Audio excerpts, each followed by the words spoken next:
Salut à tous, j'espère que vous allez bien. On a de plus en plus de bonnes nouvelles qui arrivent concernant le marché des crypto-monnaies et il faut qu'on en parle aujourd'hui parce que le Bitcoin et beaucoup d'altcoins pourraient en profiter. Alors déjà, rapidement pour faire le point par rapport à ce que je vous ai dit dimanche dernier, on a en journalier bel et bien cette phase d'accumulation qui est en train de se réaliser et on a encore une fois un escalier qui se consolide. Donc on a notre phase d'accumulation, un petit peu comme je vous l'ai dit dimanche dernier, comme la phase qu'on a eue à ce niveau-là et la phase qu'on a eue juste ici.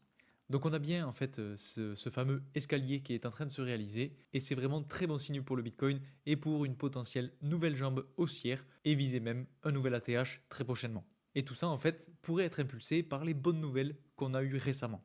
Alors déjà, la première bonne nouvelle, elle est liée à l'inflation. Parce que oui, hier, on a eu les chiffres de l'inflation qui étaient meilleurs que ceux qui étaient déjà prévus par le consensus. Donc ça c'est une très très bonne nouvelle et ça peut avoir un très gros impact sur le marché des crypto-monnaies. Et en plus de ça, autre bonne nouvelle qui est arrivée aujourd'hui, on a Trump qui a dit qu'il était un grand fan des crypto-monnaies et en plus de ça, il a aussi dit que les États-Unis étaient devant la Chine en matière de développement des crypto-monnaies.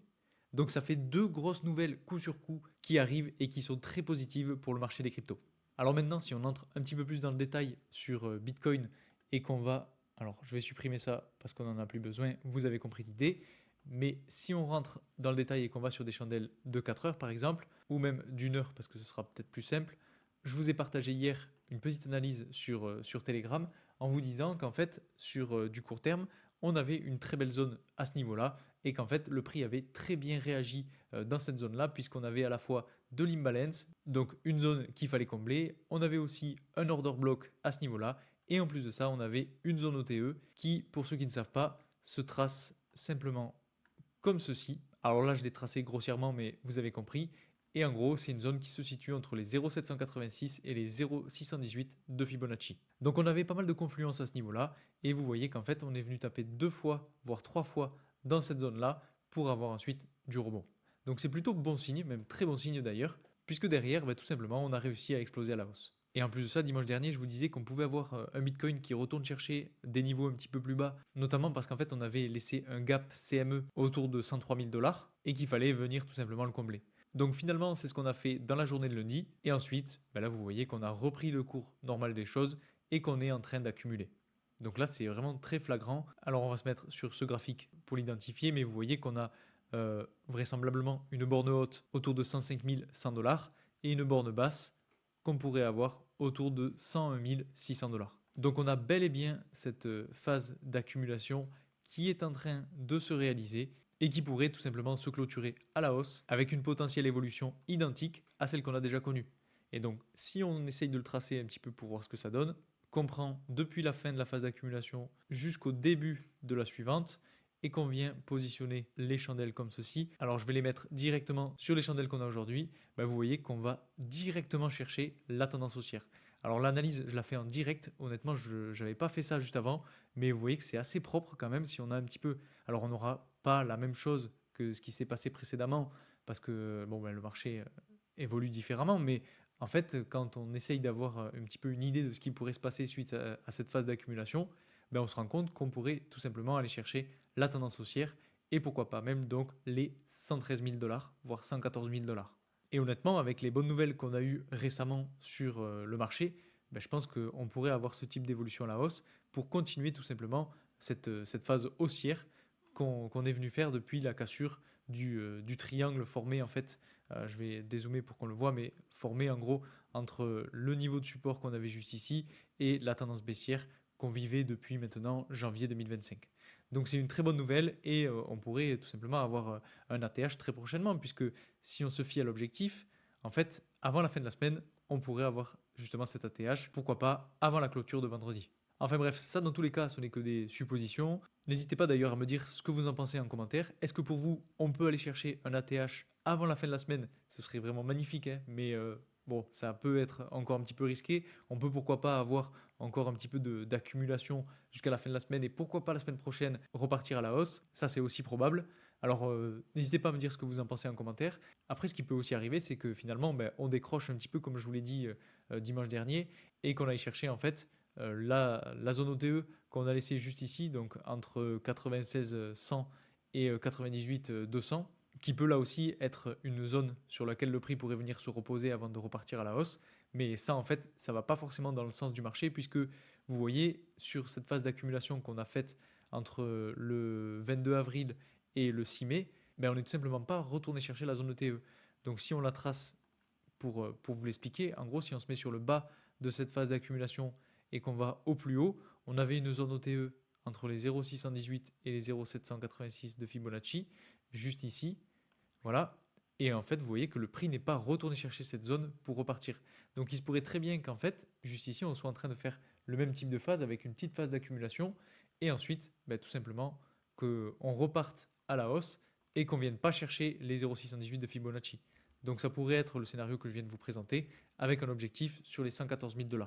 Après, ce à quoi il faut quand même aussi faire attention, c'est que sur Bitcoin, je pense qu'on a déjà pris pas mal d'élan haussier et que maintenant, ça risque d'être les altcoins qui vont plus performer que le Bitcoin.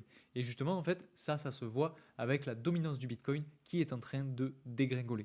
Vous voyez là, on est sur des chandelles journalières et on voit que depuis quelques jours, on a vraiment une dominance du Bitcoin qui est en train de chuter, clairement. Un petit peu comme ce qu'on a fait autour de la fin d'année dernière, donc fin novembre 2024. On avait eu justement une petite all-season qui était assez sympathique et sans forcément que le Bitcoin corrigeait. Mais c'est juste que les altcoins avaient pris plus de place et avaient plus de liquidité que le Bitcoin. Parce qu'en fait, tout simplement, ce qui se passe, c'est que quand on a une reprise haussière, ben, c'est généralement Bitcoin qui en profite, qui prend un maximum de liquidité, qui évolue à la hausse très fortement sur plusieurs jours, voire plusieurs semaines. Et ensuite, la liquidité se déverse petit à petit sur les gros market cap, donc c'est-à-dire le top 10, Ethereum en premier, etc.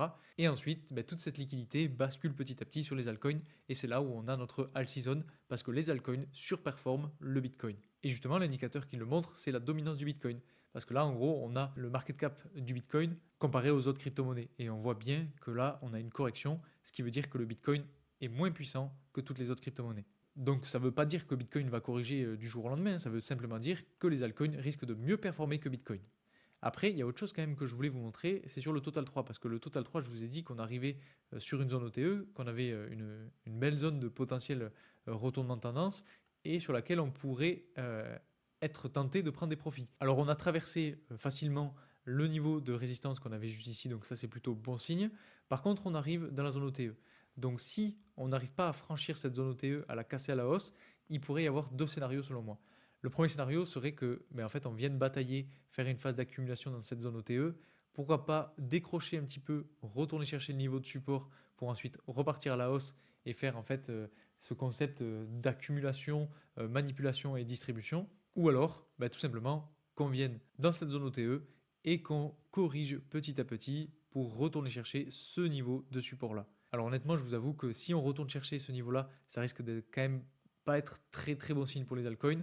Personnellement, je vois plus une phase haussière avec pourquoi pas une latéralisation sur l'OTE, un retour sur le niveau de support et une explosion à la hausse. Parce qu'en fait, tout simplement, on rentre selon moi dans une des plus belles phases du bull run. Et de voir autant de force sur les altcoins, en plus avec une dominance du Bitcoin qui corrige, ça m'étonnerait qu'on ait justement un Total 3 qui finisse par retourner chercher des plus bas. Donc c'est pour ça que j'envisage plutôt ce scénario-là. Après, il y a un autre scénario qui peut être aussi sympa, c'est qu'on vienne traverser directement la zone OTE suite à une petite phase de latéralisation pour aller chercher, pourquoi pas, des sommets historiques. Ça, ce serait vraiment une très bonne chose. Et donc je suis plutôt haussier sur le Total 3 à ce niveau-là. Personnellement, je ne vois pas un Total 3 retourner sous le niveau de support qu'il y a juste ici. Enfin bref, ça c'est que mon avis. Maintenant, bien entendu, il faudra faire attention parce que quand on arrivera dans la zone OTE, je pense qu'il y a beaucoup de personnes qui se sont déjà dit qu'ils allaient sortir du marché à ce niveau-là. Donc ça risque potentiellement d'amener une petite phase de correction et c'est aussi pour ça que je vous dis qu'on pourrait avoir justement un retour sur le niveau de support avant de réellement repartir à la hausse. Mais bon, ça ce sera à voir en temps voulu. Pour l'instant, on a quand même une belle évolution à la hausse, c'est plutôt positif. On arrive à bien franchir des niveaux d'intérêt assez facilement. Donc ça montre bien qu'il y a de la force derrière les altcoins. Maintenant, c'est le Total 3. Donc on n'a pas Bitcoin ni Ethereum. Et selon moi, honnêtement, si on a une all season qui s'enclenche, cette évolution à la hausse est loin d'être finie. Et c'est pour ça que je vous ai dit sur Telegram que c'est encore le moment de se positionner et qu'on risque d'avoir de très belles semaines, voire de très beaux mois devant nous. Et c'est pour ça que je vous dis que l'année 2025 est loin d'être terminée et nous réserve encore pas mal de surprises. Ensuite, si on regarde rapidement ce qui se passe sur Ethereum, bon là, le plan n'a pas forcément changé. Alors juste tant que j'y pense, je vous dis, en fin de vidéo, on ira peut-être faire un petit tour sur le Link, parce que c'est une des crypto-monnaies qui était déjà revenue en commentaire et qu'il me semble que je n'avais pas analysé. Donc je vous ferai une petite analyse dessus, je vous dirai ce que j'en pense. D'ailleurs, ceux qui veulent que j'analyse des crypto-monnaies en vidéo, n'hésitez pas à me le dire en commentaire. Mettez-moi là où les crypto-monnaies qui vous intéressent, et en fonction des crypto-monnaies qui reviennent le plus ou qui sont le plus likées, eh bien je ferai une analyse derrière. Donc là, pour le coup, on ira analyser le Link, mais avant ça, on va voir ce qui se passe sur Ethereum.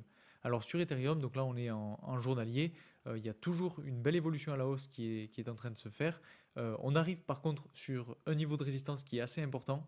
Donc il va falloir voir comment ça va réagir. On a un RSI qui est assez haut là aussi. Donc pour le coup, on pourrait avoir pourquoi pas une petite phase de latéralisation sur Ethereum avant d'aller chercher la zone OTE. Parce que je vous le rappelle, c'est la zone que je privilégie et sur laquelle je risque de prendre des profits sur Ethereum. Donc là, pareil, je vous le dirai en temps utile, parce que on a quand même des confluences.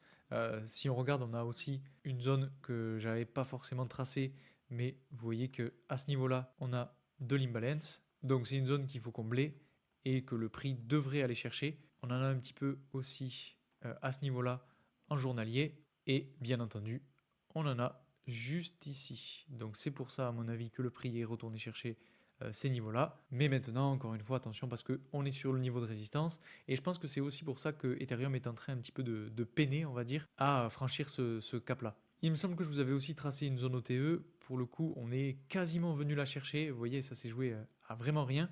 Et en ce qui concerne la tendance, on est toujours sur une tendance haussière. On est en train de faire des bas de plus en plus hauts. Donc c'est plutôt bon signe. Et des hauts qui sont eux aussi de plus en plus hauts.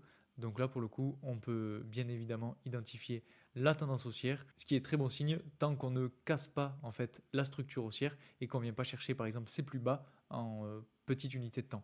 Donc là, pour le coup, en 1 heure. Et sur du plus long terme, donc on va se mettre en 4 heures par exemple, on peut déjà, pourquoi pas, identifier une espèce de canal haussier à peu près comme ceci, qu'il faudra bien évidemment surveiller. En plus, quand on regarde le RSI, on voit qu'on a de la divergence. On a un RSI qui est baissier et un prix qui est haussier. Donc généralement, ce n'est pas hyper bon signe. Ça signifie qu'en fait, on va continuer de corriger sur le RSI et qu'on risque de prendre le contre-pied sur le prix et de casser la structure haussière pour aller chercher des niveaux de support. Ça peut être quelque chose qui pourrait potentiellement arriver si on a un RSI qui continue de corriger. Donc ça, il faut le surveiller. On est sur un niveau de support, on est sur un niveau de résistance, pardon. Donc il faut faire attention à ce qui est en train de se passer. En plus, on arrive sur un order block, donc il y a quand même pas mal de convergences qui nous permettent de dire qu'on pourrait justement avoir un retournement de tendance. Enfin bref, ça ce sera à vérifier sur les prochains jours. Mais dans tous les cas, je vous tiendrai au courant sur Telegram ou sur YouTube. Donc d'ailleurs, si ça vous intéresse, que vous n'êtes pas encore sur le canal Telegram, n'hésitez pas à nous y rejoindre. Je vous poste en avant-première quelques petites exclusivités, quelques petites analyses, là où je me positionne, qu'est-ce que je fais, est-ce que j'achète, est-ce que je vends, etc. Donc n'hésitez pas à nous y rejoindre. Et maintenant qu'on a vu ça, comme promis, on va aller analyser le link. Alors pour faire l'analyse, je vais me positionner sur des chandelles hebdomadaires parce qu'on va s'intéresser au plus long terme.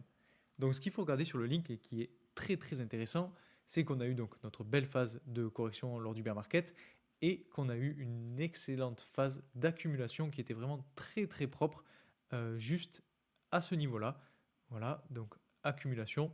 Et qu'ensuite, on a pu repartir à la hausse petit à petit. Donc là, ensuite, on avait fait une espèce de pattern en épaule, tête, épaule. Et on était venu retourner chercher la tendance haussière, qui a d'ailleurs plutôt bien résisté, puisque on a su faire une petite accumulation sur cette tendance. On a eu quelques mèches qui sont venues traverser pour aller chercher tout simplement la liquidité. Et ensuite, rebond à la hausse pour aller chercher cette fois-ci une nouvelle, enfin pour même créer une nouvelle tendance haussière sur des points les plus hauts. Donc c'est plutôt bon signe. Et en fait, si on essaie d'identifier le sens du marché, on voit que c'est plutôt haussier, puisque on fait des bas de plus en plus hauts et des hauts de plus en plus hauts eux aussi. Donc pour moi, c'est très très bon signe. En plus de ça, avec la chandelle hebdomadaire de la semaine dernière, on est venu traverser le niveau de résistance qu'on avait juste ici, que j'avais tracé donc entre 12,8 $ et 16,4 $. Donc honnêtement, je trouve que c'est ultra bon signe. Après, ce qu'il faut regarder en hebdomadaire, alors c'est en hebdomadaire, donc c'est à prendre avec des pincettes quand même, c'est qu'on a un order block à ce niveau-là qui est en train d'être travaillé et qu'on a pourquoi pas une zone OTE à ce niveau-là, donc entre les 0,786 et les 0,618 de Fibonacci. Donc on va mettre OTE, voilà. hop, qui pourrait être un de nos objectifs. En plus de ça, là aussi, on a donc un order block, voilà, qui vient en confluence avec l'OTE. Et dernière chose, on a bien de l'imbalance entre ces deux zones. Donc ça montre bien qu'on pourrait avoir de la correction sur ce niveau-là, si bien évidemment on y arrive. Alors honnêtement, je pense qu'on risque d'y arriver. C'est une zone qui est assez intéressante. Et puis surtout, si on a des altcoins qui continuent d'exploser à la hausse, ça peut être un objectif de prix. Et pour le coup, si on y arrive depuis ce point-là, on aura fait quasiment 40%. Donc c'est plutôt pas mal, mais bon, honnêtement, c'est pas mon objectif principal. Mon objectif principal, il est sur la tendance haussière. Alors j'avais déjà préalablement tracé quelque chose, mais en gros, ce à quoi je m'attends, c'est d'avoir une petite bataille dans l'order block, aller chercher la zone OTE, avoir une phase de correction pour retourner chercher les 0,618 de Fibonacci, en fait, tout simplement sur cette poussée à la hausse. Donc on pourrait même aller chercher, pourquoi pas, le haut de cette espèce de canal latéral. Donc retourner sur l'order block finalement et ensuite évoluer à la hausse petit à petit pour aller chercher la tendance haussière.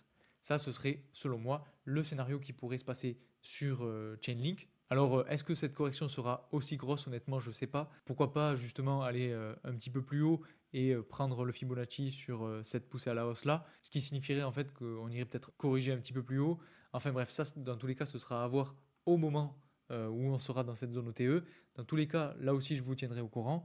Et si on essaye de le matérialiser avec les chandelles, on pourrait pourquoi pas avoir une évolution à la hausse comme celle-ci pour aller chercher la zone OTE, une latéralisation voire correction, allez on va dire à peu près comme ça je vais le mettre en rouge pour retourner chercher cette fois-ci le niveau de support et ensuite avoir la dernière explosion finale qu'on pourrait matérialiser avec ces chandelles là qu'on va mettre en vert et qui nous ferait aller chercher tout simplement la tendance haussière. Donc voilà un petit peu comment je vois les choses pour la suite sur le link.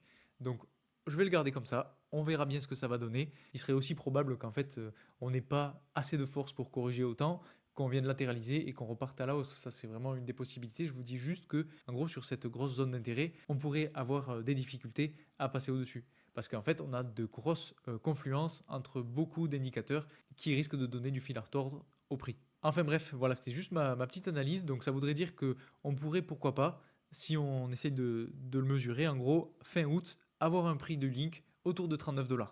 Donc ça, c'est vraiment que de la spéculation. N'hésitez pas à me dire ce que vous en pensez en commentaire. Je suis ouvert à toutes les propositions, à toutes les suggestions, à toutes les corrections. N'hésitez pas à me dire si jamais vous trouvez que je me trompe, qu'il y a des choses que je pourrais améliorer, parce que bien évidemment, ça m'aide aussi à améliorer mon contenu. Donc n'hésitez pas à me dire tout ça en commentaire. Je reste vraiment ouvert à tout. Et puis je vais m'arrêter là pour aujourd'hui. Donc si cette vidéo vous a plu, n'hésitez pas à mettre un maximum de likes. Si vous voulez que je continue à faire ces analyses, ça me donne beaucoup de force que vous puissiez liker cette vidéo. Donc surtout n'hésitez pas. Et puis vous pouvez aussi mettre un commentaire, par exemple la crypto-monnaie que vous voulez que j'analyse, ou encore partager cette vidéo à vos amis, parce que ça aide au référencement et ça me donne de la force pour continuer. Donc un grand merci à tous ceux qui le feront, et moi je vous dis à très vite pour une nouvelle vidéo. Salut!